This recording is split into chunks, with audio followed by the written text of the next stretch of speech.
No, nke a bụ Igbo Daily. By now you know that means this is Igbo Daily, right? Okay, that's very good.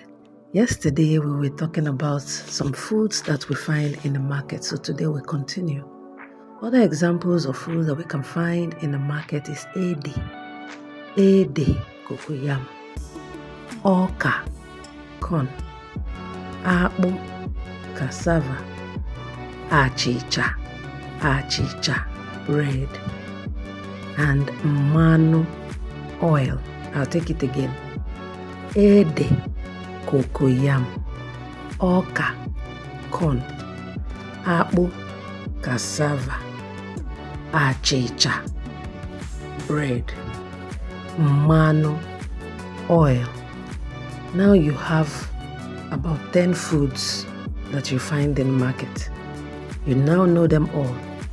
So go out there, use it to talk to people. See you next class.